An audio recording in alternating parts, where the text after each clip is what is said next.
네, 안녕하세요. 정신과 의사 이광민입니다. 네. 또 지각을 해버렸네요. 네. 제가 얼굴이 좀 부었습니다. 어제 밤늦게까지 뭘 하다가 저녁을 못 먹어가지고요. 자려고 그러는데 배고프면 못 자잖아요. 그래서 자기 전에 조금 이렇게 소금 함량이 많은 음식을 네, 먹고 잤더니 얼굴이 부어버렸어요. 네. 그래도 네, 월요일 날 아침입니다. 여러분들의 월요일 어떤 마음으로 맞이하고 계신가요? 어떤 분들은 아마 좀 쉬셨다가 또 일을 하셔야 되는 것 때문에 정신없이 하루를 보내시고 계신 분들도 있으실 거고, 예, 뭐 항상 비슷하게 바쁘게 지내시는 분들도 있을 것 같습니다. 저는 토요일 날 일요일 날 다 좀 일이 있어서 거의 지금 주말을 못 쉬고 지금 지내고 있거든요. 지난주에도 그랬던 것 같은데 이번 주도 그러고 있어서 네, 좀 이렇게 뭐라 그럴까, 왜 이렇게 힘들지? 왜 이렇게 버겁지? 약간 이런 생각을 하고 있는 요즘입니다. 그래도 텐션을 올려서 네, 오늘 준비한 내용 좀 시작해 보도록 하겠습니다. 제가 오늘 가져온 주제는 분노에 대한 부분입니다. 우리가 무엇에 분노하는가 뭐 이런 거거든요. 네. 흑항구님, 윤희님 인사해 주셨고요. 죄송합니다. 제가 이거 인사 나눈다는 거 깜빡하고 그냥 넘어갔네요. 나 진짜 정신이 없나 보다. 어떡하지? 흑항구님께서 아이고 평소 진료보시느라 힘 많이 드실 텐데 주말이 못 쉬셨으면 게임이라도 좀 하시지라고 하셨는데 정말 요즘은 게임할 시간이 없습니다. 네. 자, 게임을 안 한 지가 한 2주 정도 된 것 같네요. 네. 그래서 더 힘든가? 유이님께서는 원장님 산삼 하나 드세요. 뭐 이렇게 네. 뭔가 보신을 해서 조만간 초복이죠? 네. 아마 조만간 초복인 걸로 알고 있는데 여러분들 초복에 오늘이 초복이군요. 네. 오늘이 초복인데 그래도 이 더워지기 전에 여러분들 건강 챙기시면서 그러셨으면 좋겠습니다. 오우세님께서는 성함 처음 뵙는 것 같은데 반갑습니다. 최근에 시작한 핸드폰 게임이 있다면서 2048이라는 게임인데 주말에 집에서 7시간 정도 했어요. 라고 하셨네요. 제가 게임 때문에 한번 곤욕을 치른 이후에 약간 이렇게 그 밈이라고 하는 게 뭐냐, 유행처럼 제가 하는 모든 말을 다 이렇게 범죄로 연결시켜가지고 제가 하는 모든 말의 컨텐츠를 게임으로 바꾼 다음에 이 게임을 범죄로 바꾸는 이런 게 댓글창에서 유행하고 있더라고요. 그래서 뭐 나름대로 그것도 뭐 하나의 컬처라고 생각을 해서 그냥 흥미롭게 보고 있습니다. 그게 또 하나의 놀이문화가 되면은 그 누군가의 놀이문화로 제가 활용될 수 있다면 그건 또 뭐 일종의 반가운 일 아닌가요? 샤론킴님께서는 오늘 초복이라고, 정호사랑 베베님께서도 오늘 초복이라고 말씀해 주셨네요. 중계 카메라 두꺼 필름 메이커님께서는 오늘 주제죠. 분노와 관련해서 요즘 사회적으로 이슈가 정말 많아요 하면서 혼란스러운 대한민국이라고 하셨는데, 어제 다들 뉴스를 통해서 아시겠지만 미국에서 총격 사건이 있었죠. 트럼프 대통령이 트럼프 전 대통령이죠. 대통령 후보가 유세하는 와중에 정말 귀를 스쳐 지나가는 총알로 간발의 차이로 이렇게 어떻게 보면은 그런 사고가 있었죠. 그런 거 보면은 우리나라뿐만 아니라 전 세계가 다 혼란스러운 상황이 아닌가 싶고, 아직까지 그 사살된 용의자가 어떤 성향의 어떤 의도를 가지고 그런 행동을 했는지에 대해서까지는 충분히 분석이 되지 않았지만 어쨌든 분노와 관련된 부분이겠죠. 좀 이야기가 셉니다만 혹시 사진 보셨을지 모르겠습니다만 이제 그 총을 빗맞은 다음에 귀에서 피를 흘리면서 이 경호원들의 어떻게 보면은 호의를 받으면서 대피를 하죠. 근데 거기서 이렇게 트럼프 후보가 이렇게 주먹을 불끈 쥐는데 뒤에 성조위가 이렇게 날아가 있는 걸 보면서 저거 사진 한 장만으로도 참 저거는 천운을 타고난 거라고 봐야 되지 않을까. 물론 결과가 어떻게 될지 모르겠습니다만, 그리고 그 결과가 세계적으로 긍정적인 영향을 미칠지 아닐지 모르겠습니다만, 참 인생이라는 건, 사람 사는 건 정말 아이러니하고 복잡하다는 생각들을 합니다. 정호사랑 베베님께서는 처음 들어와 보셨다고 앞으로도 많이 들어와 주시면 감사하겠습니다. 오타마는 댓글님께서도 이렇게 이모티콘으로 인사를 해주셨고요. 강압도적겁이다 그죠? 강압도적겁이다 님께서는 축구협회 이번에 그 국가대표 감독 선임된 걸 말씀하시는 것 같은데 축구협회 하는 일 보면 너무 화가 납니다. 네, 유희님께서도 불끈 주먹 불끈 하셨죠. 네, 축구협회 이야기는 코멘트 하겠습니다. 워낙 많은 분들이 이야기를 하고 계셔서. 네. 크리스탈 K님께서도 원장님 세계가 시끄러운 세상이네요. 이렇게 이야기를 하셨네요. 자, 분노에 대한 오늘의 주제로 좀 넘어가 보도록 하겠습니다. 분노에 대한 내용도 생각보다 뭐 당연히 많죠. 예, 분노 조절에 대한 내용들이 좀 더 많은 것 같기는 합니다. 근데 일부 컨텐츠들은 우리가 왜 분노하는가, 우리가 무엇에 분노하는가, 그리고 추정 60분에서는 이제 화에 너무 민감한 대한민국에 대한 주제로 방송을 한 적도 있더라고요. 그만큼 분노에 대한 영역은, 화에 대한 영역은 우리 모두가 다 일정 부분은 직간접적으로 문제로 생각하면서 직접 경험을 하고 있는 게 아닌가라는 생각을 합니다. 그러면서 내가 내 화를 잘 조절하는 거에 대한 거든 타인의 분노에 내가 영향을 받지 않도록 노력하는 거든 이런 것들에 대한 관심들이 많은 거겠죠. 자, 한자 시간입니다. 분노는 저도 이거 찾아보면서 처음 알았거든요. 분노의 분자가 한자 두 개를 같이 사용합니다. 공용해서 사용해서 어떨 때 이걸 사용하고 어떨 때 저걸 사용한다는 개념이 없더라고요. 제가 알기로는, 제가 찾아본 바로는 그렇습니다. 그래서 분자의 한자를 두 개를 쓴다는 게 일단은 조금 색달랐고, 그리고 그러면 이 두 개의 한자가 어떻게 다른지도 궁금하지 않으세요? 그래서 이 분할 분자와 성낼 분자인데, 이 같은 분자죠. 근데 앞에 있는 분할 분자는 마음심 옆에 큰 북을 나타내는 북분자를 씁니다. 클 분자라고도 얘기를 하고요.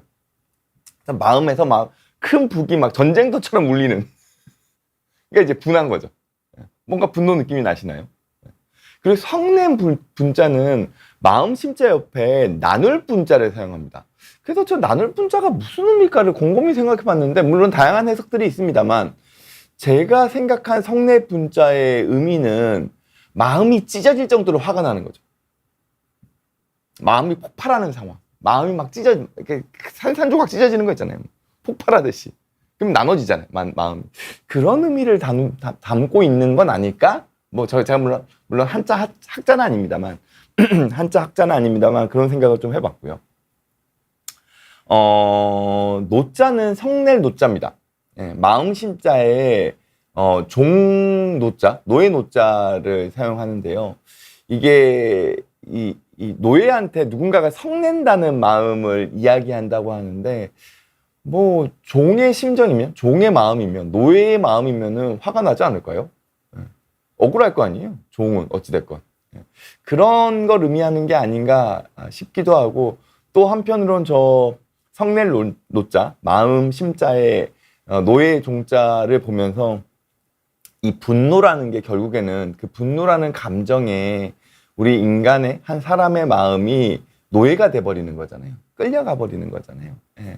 그런 걸 또 한편으로는 또 나타내는 단어가 아닌가 이런 생각을 하면서, 이런 걸 생각하면은 참 한자에 담겨 있는 그 단어의 의미는 역시 그 오랜 역사가 있어서 그런지, 오랜 사람들의 살아온 삶이 반영돼 있어서 그런지, 또 우리가 생각하지 못했던 영역들, 그리고 우리가 공감하는 영역들을 참 많이 담고 있는 것 같습니다. 그래서 좀 진행하기 전에 여러분들도 댓글을 좀 달아주셨더라고요. 윤희님께서는 찌양 사태에 대한 걸 이야기해 주시면 다 안타깝다라고 얘기하셨는데, 그것도 보면은 참 약한 여성을 두고 진영탄 싸움으로 가고 있죠. 이게 막상 또 어떤 방향으로 갈지는 모르겠습니다만, 좀 답답한 느낌이 더 많이 드는 것 같습니다. 보고 있으면 화가 치밀죠. 이시집안님께서는 안녕하세요 인사해 주시면서 조울증과 분노 조절 저건 발음이 이상하네. 분노 조절 장애랑 다른 거죠 하면서 저는 남편이 조울증의 분노 조절 장애 같다는 이라고 크크크크 하셨는데, 그러면서 제가 성인 ADHD인 걸 알고 나아졌어요 라고 하면서 오히려 본인께서 분노 유발자라는 식으로 이야기를 하셨네요. 일단 조울증과 분노 조절 장애 당연히 다르고요. 엄연히 조울증은 기분 장애에 들어갑니다. 우리의 기분이 흔들리는 거예요. 그게 주기적으로 흔들리는데 하루 중에 여러 번 흔들리는 걸 조울증이라고 그러진 않습니다. 양극성 장애라고 표현하는데요. 우울한 기분이든 정상 기분이든 약간 뜬 기분, 경조증이라고 그러죠. 많이 뜬 기분. 이게 사람마다 차이는 있지만 이 계속 뭔가에서 반복되는 거예요. 그리고 간격은 한 3개월에서 6개월, 길면 한 9개월도 갑니다. 하나의 기분 상태가. 주로 우울증이 길게 가요. 조증은 좀 짧게 갑니다. 경조증도 살짝 길게 가는 편이고요. 그래서 조울증이신 분들이 대부분 조증과 우울증은 왔다 갔다 하신다고 하는데, 조울증은 그냥 기분의 변동성이기 때문에 조증이 없더라도 우울한 기분이 반복적으로만 나타나도 이거는 조울증 성향이 있다고 봅니다. 치료도 그쪽 방향에 맞춰서 치료가 되고요. 반면에 분노 조절 장애는 이건 자제력의 문제, 이게 ADHD랑 조금 섞일 수 있습니다. 자제력의 문제이거나 분노라는 반복적인 행동으로 인한 결과물에서 파생된 진단명일 수도 있습니다. 그래서 엄연히 뭐 영역은 좀 다르지만 치료 약물이 약간 좀 비슷할 수도 있는 여지가 있고, 이 성인 ADHD랑 조울증이랑 분노 조절 장애랑 다 다소 영역이 겹칩니다. 다소 영역이 겹쳐서 감별을 하기가 쉽지는 좀 않을 때가 있다. 뭐 이런 게 있고요. 분노 조절 장애원님께서도 안녕하세요 인사해 주셨고, 이시지만님께서는 조울증 약 먹고 나니 욱하는 것도 줄어요라고 하셨는데, 이거 실제로 맞습니다. 대부분의 그 양극성 우울이 아니라 양극성 장애에서 사용하는 다른 약들이 분노나 우리가 분노한다는 건 기본적으로 생각이 이어지면서 분노하거든요. 하나의 자극이 왔을 때 그 자극을 그냥 그 자극대로만 내가 인지하고 생각하고 넘어가 버리면 되는데, 그 자극에서 인지된 자극에서 생각이 하나가 딱 꼬리를 물고 거기서 생각이 막 이어지기 시작하면 생각이 극단적인 방향으로 가죠. 그러면서 우리 생각이 점점 복잡해집니다. 그리고 그게 분노를 자극하죠. 가볍게 생각하면 그런 거죠. 남편이 지나가다 한 번 그냥 슥 쳐다봤어요. 근데 슥 쳐다본 건데 나한테서는 뭐 꼬라보지? 거기서부터 걔가 잘못한 거, 걔가 억울한 거, 내가 실수한 거 같은 거, 혹은 내가 억울한 거 다 섞이면서 분노가 터져버리면 쳐다본 거를 꼬라본 거로 생각이 확장되면서 분노로 넘어가게 되는 거죠. 전민수님께서는 되게 성스러운 인사로 사랑합니다, 축복합니다 인사해 주셨고요. 정호사랑 베베님께서는 한자 학습 이야기 해주셨네요. 자, 이야기를 좀 더 이어나가 보도록 하겠습니다. 우리가 분노하는 이유가 뭔지에 대한 걸 먼저 간단하게 좀 바라보고 넘어갔으면 좋겠습니다. 물론 생물학적인 분노에 대한 거를 승훈님께서 이야기를 해주셨는데 제가 이거 얘기하고 난 다음에 저거 한번 이야기해 드릴게요. 저는 일단은 그래도 심리적인 방향에서 먼저 좀 생각을 해봤습니다. 우리가 분노하는 이유. 첫 번째는 화 나게 만드니까 화가 나는 거죠. 이거는 외부적인 요인일 겁니다. 그 누군가가 나를 공격하거나 위협하거나 협박할 것 같으면 나는 대응해야죠. 어찌됐건 나에게 위급한 상황, 그리고 나에게 부정적인 상황을 그 누군가가 만든다면 나는 그거를 예방하기 위해서, 막아내기 위해서, 그리고 나를 보호하기 위해서 으르렁 거려야죠. 이게 동물의 기본적인 본능이죠. 그래서 이게 가장 기본적인 분노라고 보면 됩니다. 그래서 분노하는 사람을 바라봤을 때 일단 저 분노하는 사람이 왜 화가 났을까에 대한 걸 고민할 때 첫 번째는 일단 저 사람이 지금 뭔가 위협을 느끼고 있나? 저 사람이 지금 무언가 타인이 자기를 공격한다고 생각하나? 이런 부분에 대한 걸 먼저 이해하는 것들이 필요하겠죠. 물론 그런 부분도 더 밑바닥으로 들어가면 더 많은 것들이 있긴 할 겁니다. 뭐 자격지심도 있을 수 있고, 뭐 동조된 것도 있을 수 있고, 그리고 본인의 우울함을 이렇게 다른 사람한테 던지는 걸 수도 있고, 뭐 다양한 영역들이 섞여 있을 수 있겠죠. 그리고 그 다양한 영역들 안에는 이런 것들이 포함될 수 있을 겁니다. 내가 억울하니까죠. 내가 억울하니까 이거는 무언가를 당하고 난 다음의 상황일 겁니다. 근데 이거는 외부에 의해서 당한 것도 있을 수 있겠지만 나 스스로 당하는 경우에도 화는 나요. 그리고 그 화를 다른 사람한테 던지고 싶죠. 그래서 약간 나에 대한 분노를 좀 줄이기 위해서. 왜냐면 내가 나를 공격하는 순간이 되면 그거는 괴롭거든요. 내가 감당하기 힘들거든요. 그러면 내가 나에게 화나 있는 에너지를 타인한테 던지고 싶어 합니다. 이 전형적인 자격지심이죠. 자격지심. 그러니까 내가 억울하고 힘든 상황에서, 좌절된 상황에서 그 좌절의 상황의 이유를 타인에게서 찾으려고 하는 거예요. 그리고 그 사람에게 화를 내고 싶은 거죠. 그러면은 나의 좌절이 그래도 내가 화풀이를 했기 때문에 조금 줄어든다고 느낄 수 있는 겁니다. 물론 그렇다 그래가지고 궁극적인 나의 좌절이 해결되는 건 아니지만요. 그리고 대표적인 거는 불안입니다. 우리가 불안하면 기본적으로 불안의 감정은 우리의 에너지를 고조시켜요. 무슨 말씀이냐면 불안의 대표적인 신체 증상이 공황 증상이거든요. 그거는 우리 몸 안에 있는 자율신경계 중에 교감신경이라는 게 항진되는 건데, 즉 불안하면은 교감신경이 항진된다는 거죠. 근데 교감신경은 전투 모드입니다. 내가 도망쳐야 되든 급하게 도망쳐야 되든 아니면 맞서 싸워야 되든 내 몸의 전반적인 신경계나 근육이나 여러 가지 상태를 이 위급한 상황에 뭔가 맞서 싸우기 위한 상태로 준비태세를 만드는 거거든요. 근데 불안하면 기본적으로 이 교감신경이 항진되기 때문에 분노로 넘어가기가 쉽습니다. 왜냐면 전투태세인데 건드리면 폭발하는 거죠. 근데 이게 일정 부분 이게 이런 거죠. 방귀 낀 놈이 성낸다고 막상 이 불안의 상황은 내가 만들어 놓은 경우들도 있어요. 남들은 불안해하지 않을 수도 있는 거죠. 내가 불안한 걸 수도 있어요. 근데 그 상황에서 누군가가 딱 건드리면은 나는 이 불안에 대한 감정 때문에 전전긍긍하다가 그 사람한테 타겟에서 쏟아내는 겁니다. 가끔 저는 이런 거 생각할 때 있거든요. 왜 부모님들은 애가 공부를 못할 때 본인이 분노할까?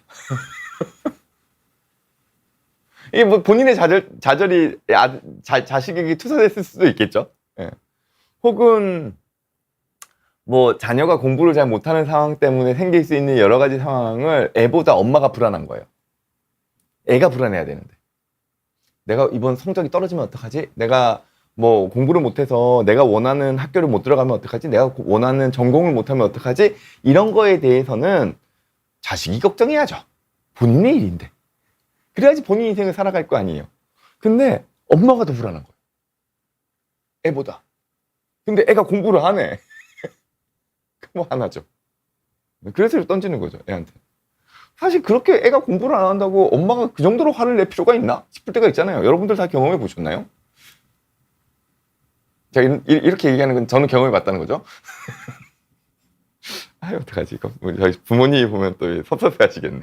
여튼. 근데 그런 마음도 이해하려고 하는 거죠.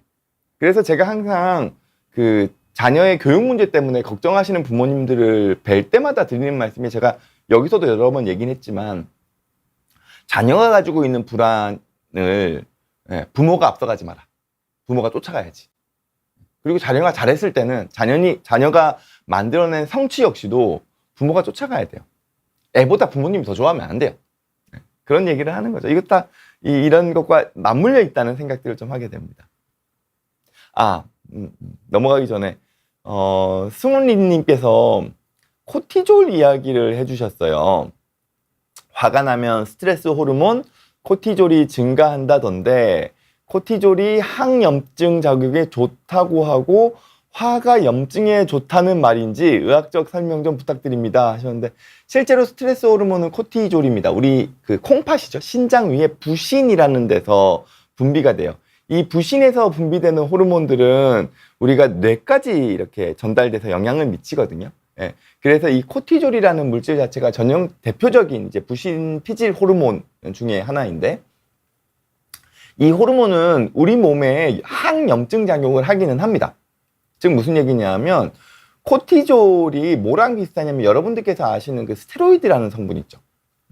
우리가 그 아토피나 뭐 천식 심하면은 스테로이드 약 먹잖아요. 피부염 심해도. 아토피나 뭐 천식이나 비염 심하면 스테로이드를 먹는데 그 스테로이드가 염증 작용을 좀 줄여주는 효과가 있습니다.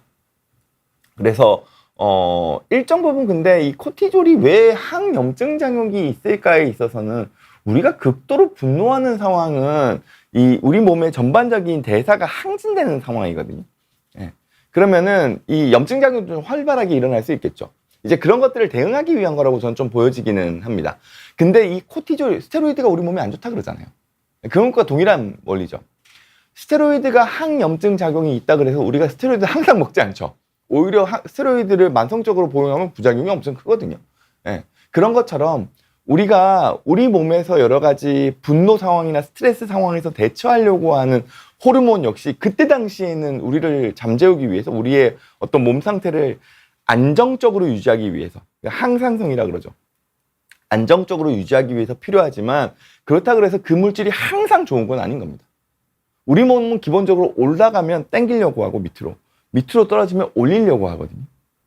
여기에 대한 힘이 좋은 사람들이 정신적으로 여기에 대한 힘이 좋은 사람은 기분이 일정하게 유지되는 거죠. 그 항상성의 힘 때문에 중간으로 유지하려고 하는 힘이 강한 거거든요.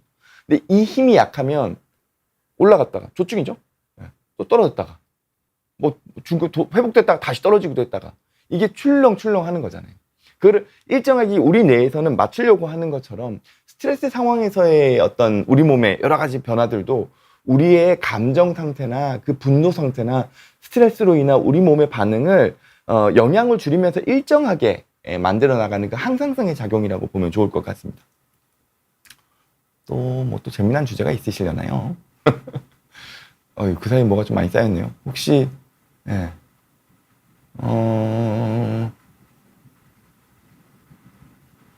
분노 조절 장애우님께서는 분노 조절 잘하는 방법은 그냥 웃으면 되더라고요.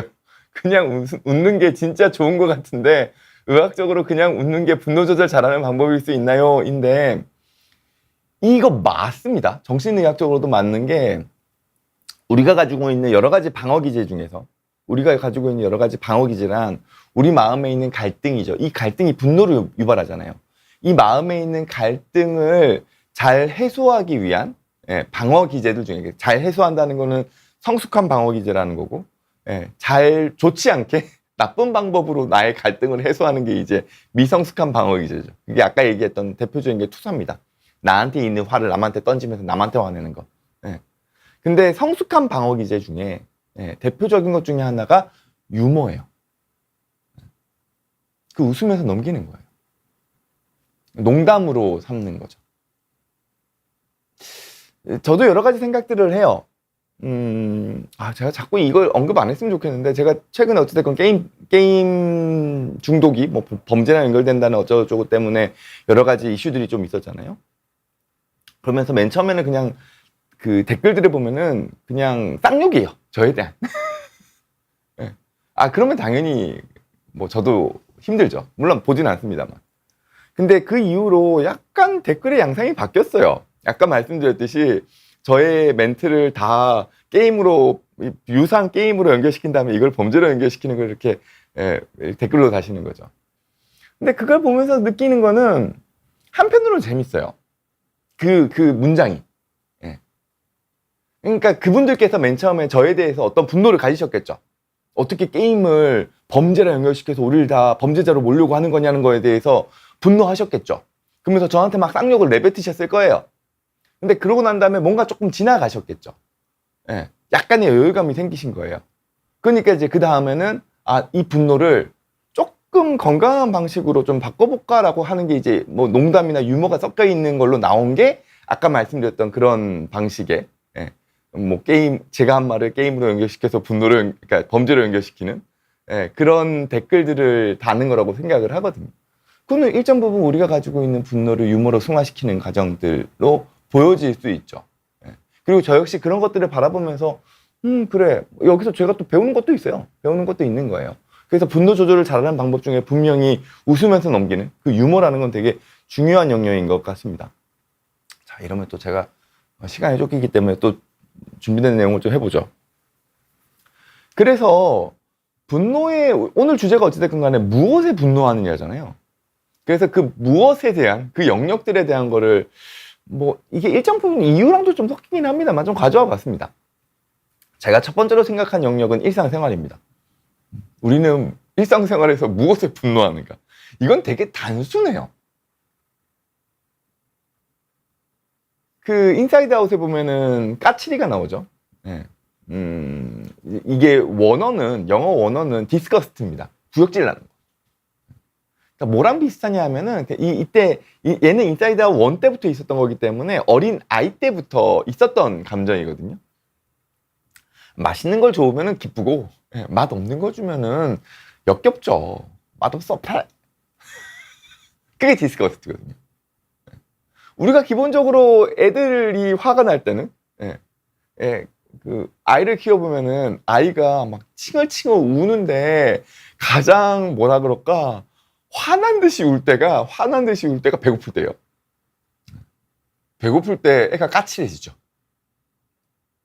근데 거기다가 맛없는 음식까지 주면은 배는 고파 죽겠는데 주는 음식은 맛이 없고 그럼 화나죠. 그러니까 기본적인 일상생활의 분노라 그러면은 가장 본능적인 거는 이 디스커스트, 이 까칠이 역할이 아닐까라는 생각을 해봤습니다. 우리가 어떤 걸 하면서 불편한 게 있잖아요. 그러면은 싫은 거예요. 까칠해지는 거예요, 우리가. 모든 게 다 순탄하게 다 지나가면 좋죠. 음식도 맛있고, 뭐도 편하고, 잠자리도 좋고, 온도도 좋고, 습도도 좋고, 주변에 있는 사람들도 뭐 나한테 잘해주고, 재미도 있고, 날 잘 어르고 달래고, 뭐 해주면, 뭐 디스커스가 튀어 올라올 일이 뭐가 있겠어요.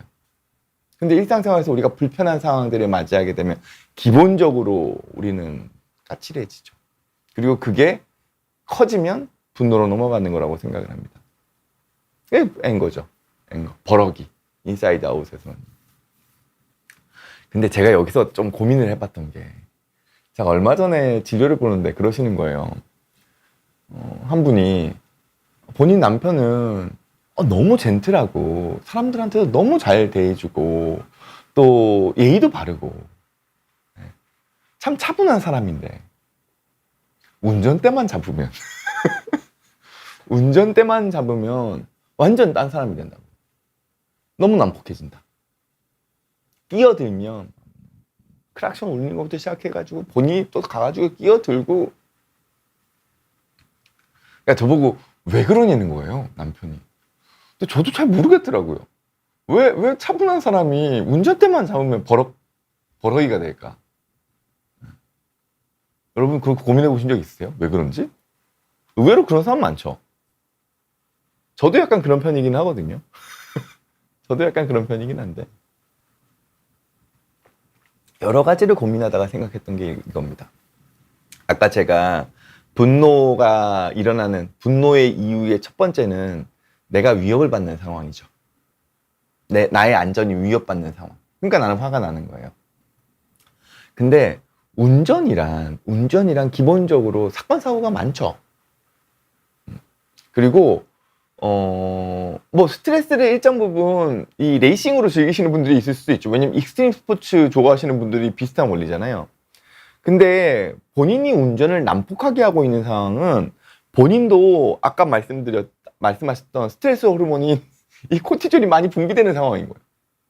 화가 많이 나는 상황. 그러니까 교감신경이 극도로 예민해져 있는 상황이죠. 긴장돼 있는 상황이죠. 왜냐면 나도 이거를 정말 안전하게 운전하려고 그러면 근데 나는 스릴을 즐겨야 돼.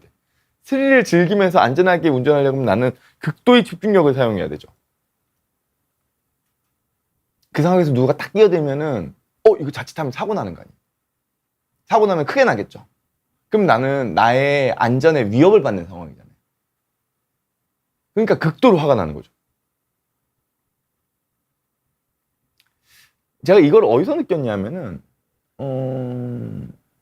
아이를 정말 자기 아이를 끔찍하게 생각하는 아버지가 이분도 젠틀하신 분이에요.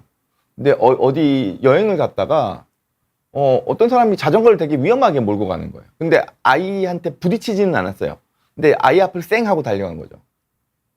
근데 거기서 이 아버지가 그 자전거 탄 사람이랑 그냥 대판 싸우는 거예요. 평소에 차분하던 사람이. 아이가 다친 것도 아니에요. 근데 다만 이 아버지에게는 이 자기 아들에게 위협적인 행동을 누군가가 했다는 거에 안전이 위협되는 거죠. 나의 안전이, 우리 가족의 안정이 공격받았다고 생각하기 때문에 거기서 이제 화가 벌어 나는 거죠. 운전하는 상황에서는 어찌됐건 뭐 자동차는 위험한 경우들이 많으니까요. 그러니까 이 버럭이로 뭐랄까 나의 안전을 확보하려고 애쓴다는 느낌, 이런 생각도 좀 드는 것 같습니다. 일리가 있는지 잘 모르겠습니다만. 유인님께서는 제가 버럭합니다. 고해성사하는 방송인가 봅니다 하셨는데, 저도 그렇습니다. 저도 그렇습니다. 다 동일하죠. 다 동일하죠. 근데 다만 그 분노의 결과물이 뭔지에 대한 거죠. 많은 경우에 분노는 그래도 나한테 효용 가치가 있습니다. 그러니까 내가 그 분노라는 도구를, 분노라는 감정을 계속 활용하고 있는 거죠.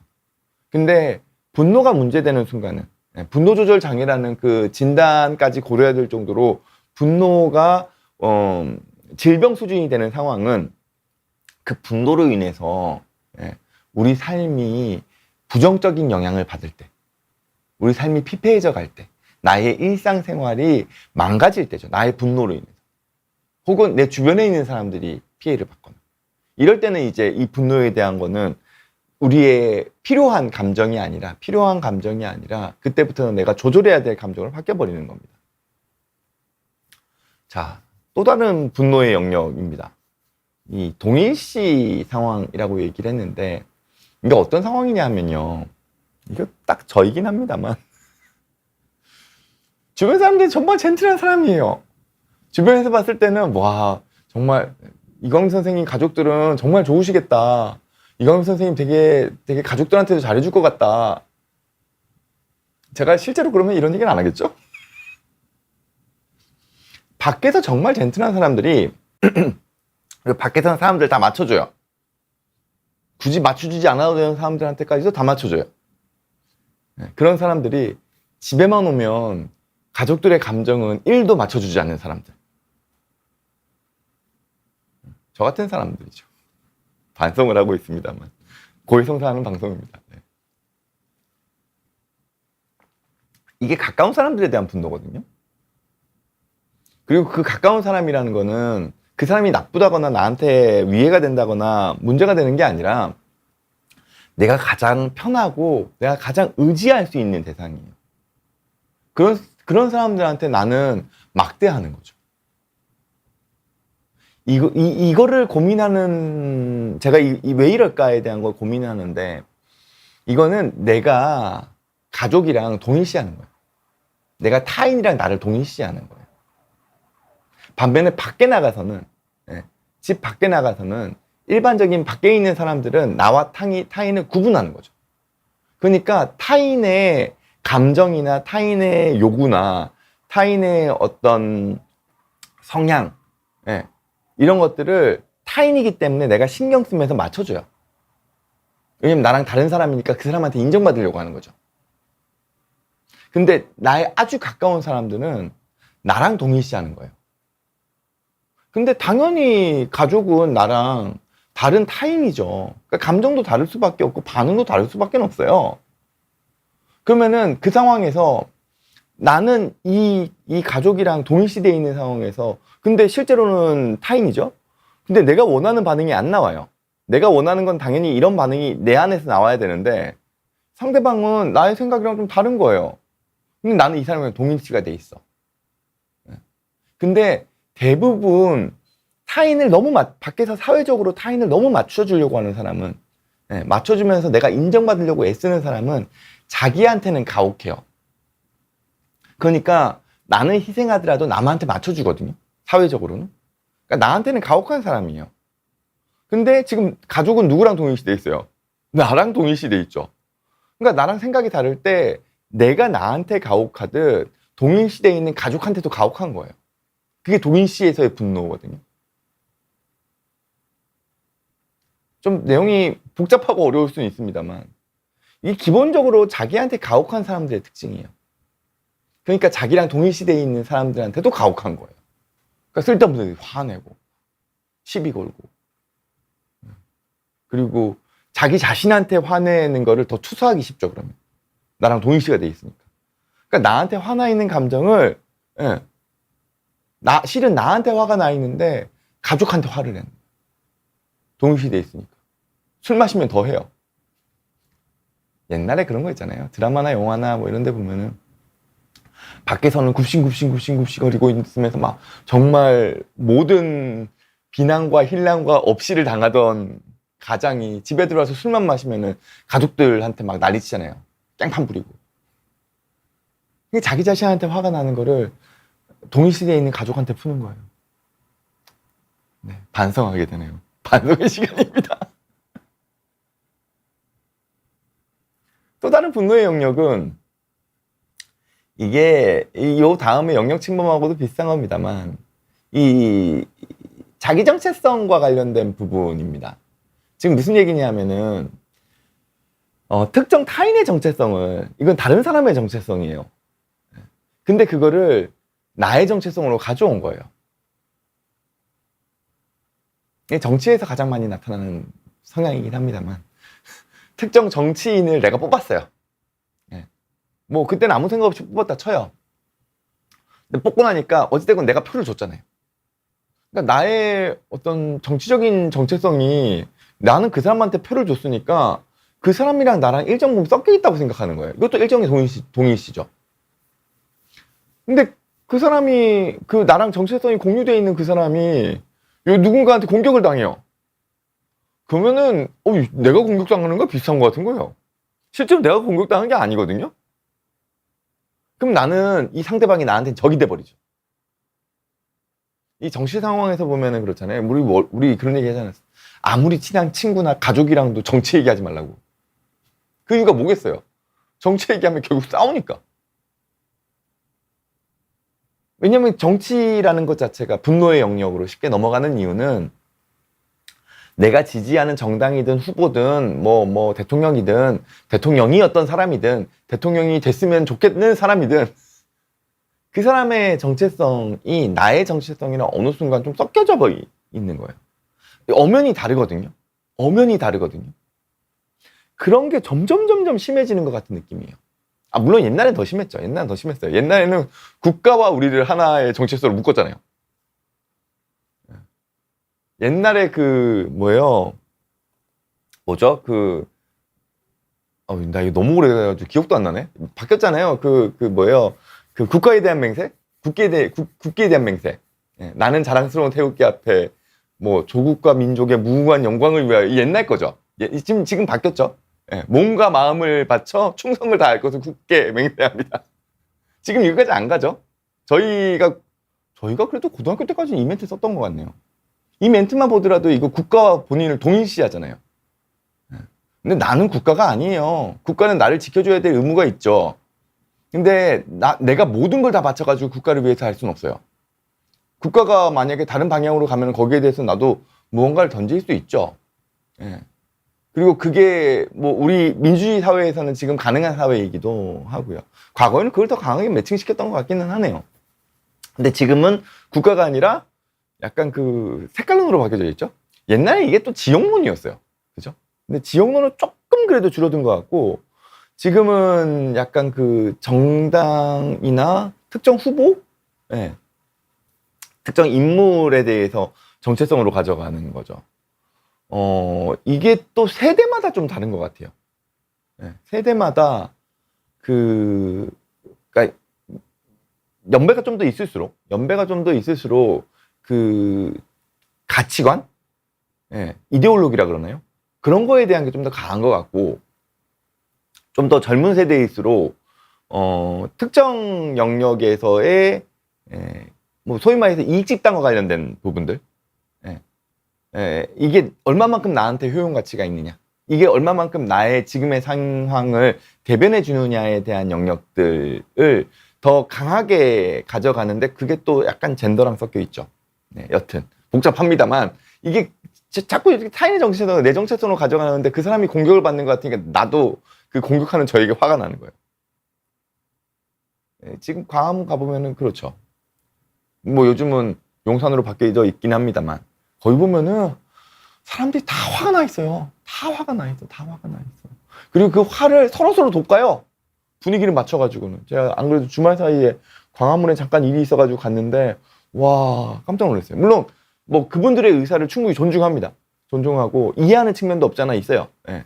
근데, 이렇게 너무 화가 나 있는 모습이 있으니까, 좀, 그거는, 뭐라 그럴까? 그쵸, 모르죠. 그것도 일단 에너지니까 어쩔 수 없긴 하죠. 네. 그리고 이제 비슷한 영역입니다만 나의 영역을 침범한다는 부분들. 이거는 동물적인 감각이죠. 동물들이 원래 그 영역 이렇게 본인들 영역을 이렇게 다 정해놓잖아요. 예. 근데 그 영역에 누군가가 침범해 와가지고 이제 처치를 뿌리고 다니면 화나죠. 동물들 입장에서. 그건 비슷한 거죠.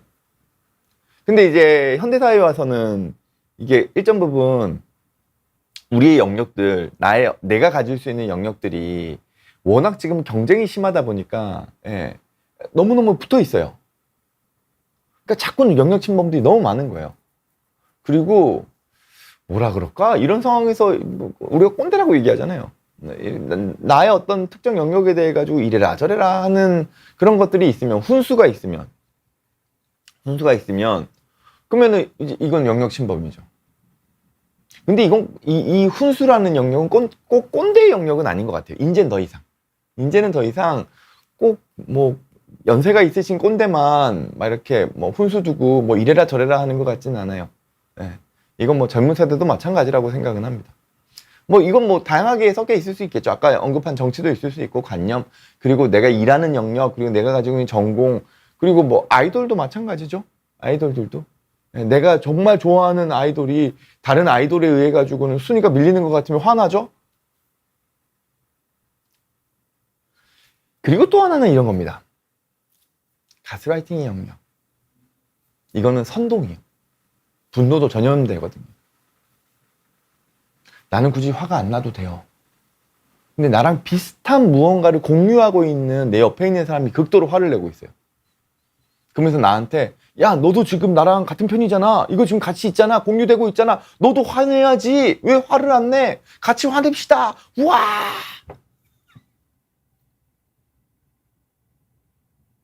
그러면 내가 가지고 있는 객관적인 사고가 그 누군가의 왜곡된 사고에 의해 가지고 영향을 받아요. 그 사람에게는 객관적인 사고일지 모르겠지만 나한테는 그게 객관적인 사고가 아니거든요. 네. 각자의 입장이 다르니까요. 근데 그 누군가의 입장이 나에게 전염이 돼요. 그럼 내가 그 사람의 입장으로 왜곡돼 버리는 거죠. 그럼 어느 순간 내가 세상을 나의 시각에서 바라보는 게 아니라 그 누군가가 바라보는 세상의 방식대로 나도 보게 되는 거예요. 그리고 같이 이렇게 왁 하고 올라가는 거죠. 이런 것도 분노의 영역이 아닌가? 이런 생각들을 좀 해보게 됩니다. 자, 뭐 마무리를 좀 하기 전에 그래도 제가 생각한 영역들은 이런 영역들이에요. 물론 구체적으로 따지면 더 많겠죠. 네. 근데 제가 심리적으로 생각했던 부분들은 이런 부분들이 분노의 영역이라고 생각을 했고요. 근데 왜 지금 시대가 이렇게 분노와 갈등의 영역이 많아졌을까에 대한 거예요. 옛날에는 좀 분노 영역이 심플했어요. 예를 들어서 이런 거죠. 무찌르자 공산당. 죄송하지만 그 동해바다 건너 있는 저 새끼들. 분노의 영역이 단순했어요. 근데 지금은 그렇지 않죠. 예전 같으면 그렇게 중요하지 않다고 생각하는 영역까지 우리가 다 같이 화를 내고 있어요. 물론 그 화내는 영역은 사람들마다 다 다르죠. 그러니까 옛날에는 뭔가 이렇게 한 방향으로 분노 에너지가 이렇게 표출됐다면 지금은 막 상계돼 있어요. 분노가. 그러니까 더 복잡해. 그리고 옛날에는 단합된 힘으로 뭐 하면 됐잖아요. 지금 단합이 아니죠. 왜냐면 상계돼 있으니까. 서로서로 분노가 이리저리 튀어요. 때로는 그 안에서 같이 화를 내기도 했다가 그게 또 서로서로 향하기도 했다가. 왜 그럴까에 대한 걸 그냥 생각해봤는데 이건 뭐 정답은 없습니다만 하나는 아까 말씀드렸던 지금 우리 사회가 공통된 강력한 분노의 대상이 없어요. 그렇지 않나요, 여러분? 예전에는 있었어요. 예전에 있었던 것 같거든요. 같이 앉아가지고는 같이 화낼 만한 대상이 있었는데 지금은 그렇지 않죠. 뭐 정치 용정도 마찬가지잖아요. 정치가 뭐 그렇다 그래도 어찌됐건 50대 50이잖아요. 거의 지금. 뭐 거기서 왔다 갔다 하고 있긴 하지만. 그러니까 이게 분노의 대상이 안 몰려서 그러나? 근데 분노의 대상이 몰린다는 건 또 좋지는 않죠. 옛날에 나치가 그랬잖아요. 유대인으로 몰아버린 거 아니에요. 그러니까 이제 이상한 정치 집단이 탄생해 버리는 거죠. 그러니까 그런 면에서는 또 한편으로는 분노의 대상이 다양해지는 게 건강한 사회라고도 볼 수 있을지도 모르겠어요. 참 어렵죠. 근데 살기는 피곤한 것 같아요. 그리고 이런 건 있습니다. 우리는 기본적으로 안정돼 있을수록 분노합니다. 아이러니하죠. 왜냐하면은 사회적으로 안정돼 있을수록 우리가 예측하는 기대값이라는 게 있어요. 아, 나는 이 정도의 돈은 받아야 되고, 이 정도의 대우는 받아야 되고, 사회적으로 이 정도의 안전망은 형성돼 있어야 되고, 그리고 일이라는 건 이런 식으로 진행은 돼야 되고. 그런 게 사회적으로 안정돼 있을 때는 우리가 예측 가능해지거든요. 근데 분노는 언제 나타나냐? 불안할 때 나타나잖아요. 그 불안이라는 예측 가능성이 없어질 때 우리는 극도로 불안해져요. 이게 이렇게 돼야 되는데 왜 갑자기 안 되는 거야? 항상 됐는데 왜 안 돼? 아니, 내가 이 가격에 이걸 살 수 있었는데 왜 갑자기 이거 가격이 바뀐 거야? 이게 예측되지 않는 상황이 돼버리면 우리는 분노되거든요. 그쵸? 예. 근데 이 예측되지 않는 상황이라는 거는, 우리가 안정돼 있을 때, 우리가 심리적으로 안정돼 있는 상황에서 돌발적인 예측 불가능한 상황들이 생기면 우리가 거기에 대해서 화를 더 내게 돼 있어요. 오히려 예측 가능성이 너무 떨어지잖아요. 우리 사회 전체가 다. 후진국처럼. 그러면은 우리는 예측 가능성이 떨어지는 거에 익숙해져요. 그러니까 그러니까 물론 짜증이야 나겠지만 그냥 그러려니 해요. 항상 그랬던 일이니까. 항상 기차는 멈추고 항상 어디선가 사고는 나고 항상 뭐고 있을 때 기다렸어야 됐어요. 그렇다 그러면 우리는 짜증은 나도 어쩔 수 없이 받아들여요. 근데 사회가 안정될수록 돌발적인 예측 가능하지 못하는 상황들이 터졌을 때 거기에 대해서 극도로 분노하게 되는 거예요. 뭐 세대 성별든 사회 구조가 복잡해져서 이런 것도 있겠죠. 당연할 거라고 생각은 합니다. 경쟁도 치열하고 뭐 여유가 없어서 이런 것들인데, 제가 오늘 뭐 기사를 하나 봤더니 영피프티? 네, 혹시 얘기 들으신 적 있으신가요? 영피프티라고 뭐 김난도 교수님께서 이제 50대의 나름대로의 재력을 가지고 있으면서 젊게 살려고 애쓰는 사람들을 통칭해서 표현하신 모양인데, 이게 또 젊은 세대에서는 약간의 그 반감이 있다고 하더라고요. 이런 것들도 복잡해진 거죠. 이 영역 침범일 수도 있어요. 나이가 들면 나름대로의 그 나이가 든 사람들의 그 뭐라 그럴까요? 그 문화적인, 사회 문화적인 영역이 따로 있는데 자꾸 이 사람들이 20, 30대의 문화로 이렇게 끼어들려고 하는 거죠. 옛날에는 없었던 현상들이잖아요. 옛날에 나이가 들면 당연히 나이가 들게끔 행동을 해야죠. 외모도 그렇고 복장도 그렇고. 근데 요즘은 안 그렇죠. 저만 하더라도 지금 제가 이런 데 방송 나와서 하려고 그러면은 옛날 같으면 뭐예요? 한 5년, 10년 전만 하더라도 당연히 제가 넥타이에 양복까지는 아니더라도 셔츠는 입고 나왔어야 됐을걸요? 근데 지금 제가 그냥 캐주얼하게 입고 와가지고 그냥 이렇게 얘기하잖아요. 이것도 어떻게 보면 옛날 같으면 나이에 맞지 않는 행동이라고 그럴 수도 있죠. 그러니까 이게 복잡해진 거예요. 그런 생각들이 그냥 들더라고요. 예. 유희님께서는 30살째 21살입니다라고 하셨는데, 30년째 21살입니다라고 하셨는데, 저도 제가 아직까지 30대인 것 같아요. 참 문제가 좀 있습니다, 저도. 근데 이런 것들이 앞으로 더 복잡해지겠죠. 예전까지는 그래 젊은 꼰대, 뭐 우리 문화를 이해해주는, 그래도 하여튼 그렇다고 칩시다. 나이가 있더라도 뭐 젊은 오빠라고 표현하기 너무 또 이상한 것 같은데, 하여튼. 예. 근데 이제는 그게 뭐 나이 50에도 20살이랑 같이 놀겠다고? 이게 이상한 거예요. 복잡해지는 거죠. 대처법은 뭐 뻔한 얘기입니다. 예. 스스로를 좀 바라보고, 내가 왜 뭐에 분노했는지도 좀 바라봐야 되고 알아야 하고. 근데 대부분의 분노하는 사람들이 내가 뭐에 화가 나는지 잘 모르죠. 특히 가족들에게 화내는 사람들은 자기가 뭐에 분노하는지 잘 몰라요. 왜냐면 자기랑 동시대인 사람의 상황에서 나에 대해서 화를 상대방한테 푼 거기 때문에 특히나 내가 뭐에 화가 나는지 잘 몰라요. 자기 반성입니다. 자신이나 타인에 대한 기대치나 목표를 좀 조절할 필요도 있죠. 왜냐면 기대치가 높으면은 내가 그 기대치를 못 맞췄을 때 화가 나니까요. 그리고 휩쓸리지 않으려고, 선동당하지 않으려고. 이게 타인의 마음을 왜곡해서 읽지 않기랑 결국에는 연관되어 있는 거라고 생각을 합니다. 아유, 또 시간이 이만큼 지나갔네요. 제가 또 얘기를 하다 보니까 약간 흥분해가지고. 정답은 없어요. 정답은 없습니다. 정답은 없습니다. 근데 저도 같이 고민하는 거죠. 근데 사회는 계속 바뀌어나가요. 원래 예전부터 그랬을 것 같아요. 근데 그 바뀌어나가는 속도가 조금 더 빨라졌다 뿐이죠. 근데 그 빨라져가는 그 사회의 변화에 대해 가지고,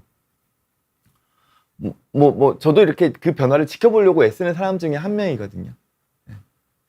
그리고 거기서 그래도 어떤 우리가 가야 할 어떤 방향에 대한 거를 조금은 그래도 저도 고민하는 거죠. 어떤 방향으로 가야 될지를. 그리고 그런 것들에 대해서 같이 공유하고 소통하고 또 일정 부분은 건강한 방향들을 같이 모색해 나가고 이런 것들이 필요하지 않나라는 생각을 합니다. 제가 마지막 슬라이드가 있었구나. 이거 잠깐만 띄워주시죠. 네. 그래도 분노라는 건 일단 아까 말씀드렸듯이 정상 감정입니다. 네. 분노할 때는 분노해야 돼요. 다만 그 분노에 대한 득실을 따져서 그 분노 상황에서 본인이 혹시라도 잃는 게 있다면, 그리고 타인에게 해가 된 부분들이 있다면, 내가 실수한 부분이 있다면 스스로 책임져야죠. 네. 중요한 건 분노하고 도망치지 않는 거고, 나의 분노를 바라보고 수습할 때까지는 또 수습해야 된다는 게 이 분노에 대한 영역이 아닐까 싶습니다. 마지막으로 광고, 홍보, 혹은 응원 부탁, 혹은 약간의 자기 자랑? 이번 주 목요일날 밤에 아빠는 꽃중년이라는 데서 안재욱 씨가 나오시고요. 예, 저랑 같이 이렇게 좀 상담을 하는 내용이 포함되어 있어서 관심 가져주시면 좀 좋을 것 같고요. 또 하나, 이번 주 금요일날 11시죠. 이번 주 금요일날 11시에 이제 나 혼자 산다 해서 또 전현무 씨와도 유사한 또 상담을 또 하고 이게 방송에 나갑니다. 근데 제가 두 분을 뵈면서 좀 결이 다르세요. 좀 결이 다르세요. 안재욱님 같은 경우에는 정말 인생을 치열하게 살아가시다가 이제는 가족에게, 그 자녀에게 자기 상당 부분의 에너지를 이렇게 쏟고 계시고, 전현무 씨 같은 경우에는 여전히 삶을 치열하게 살아가고 계신 분이셔서 약간 또 메시지가 다를 수 있어서 또 그런 거에서의 약간 차이를 생각하시면서 또 봐주시면 방송이 더 재밌게 보실 수 있지 않을까 이런 생각도 해보면서 부끄럽네요. 부끄럽네요. 그래서 여튼 그래서 요번에 뭐 이것저것 좀 방송 나가는 게 좀 더 있는 것 같습니다. 그래서 가끔 이렇게 TV에서도 만나 뵈면 제가 좀 부족한 부분이 많지만 그래도 제가 어찌됐건 지향하는 바는 그냥 단순하게 저만 잘 먹고 잘 살자가 아니라 그래도 우리 사회나 그 누군가가 도움이 되는 거에 대해서 고민하려고 애쓰거든요. 제가 뭐 비욘디 나와서 하는 것도 마찬가지고요. 제가 뭐 이거 해가지고 저의 뭐 경제적인 거에 이득이 되는 건 별로 없거든요. 그래서 그런 부분들에 대해서 조금 생각해 주시면서 또 응원해 주시면 감사하겠습니다. 북한군님께서는 앞으로 방송 나가서는 게임 얘기는 절대 안 하실 것 같아요 하는데 필요하면 합니다. 이게 정말 사회적으로 필요하다고 생각하면 또 할 거예요. 제가 거기에 또 밀리면 안 되죠. 근데 그건 어디까지나 사회적으로 필요한 부분들이 있을 때죠. 사회적으로 필요한 부분이 있을 때. 그리고 그때 그 방송은 사회라기보다는 그 범죄자에 대한 이야기잖아요. 사회적인 메시지라기보다는 범죄자에 대한 이야기라 좀 다른 영역이라고 생각을 하고 또 그렇게 좀 이해 좀 봐주셨으면 좋겠다는 생각을 합니다. 네, 그래도 도전하는 게 참 멋있다고 생각합니다. 응원해 주셔서 감사하고 윤희님께도 화이팅 이렇게 해주셔서 감사 말씀드리면서 오늘 정신과 의사의 세상의 시간 이것으로 마무리하도록 하겠습니다. 1시간 동안 함께 해주셔서 감사드리고 저는 다음 주 월요일 날 아침 10시에 다시 찾아뵙도록 하겠습니다. 감사합니다.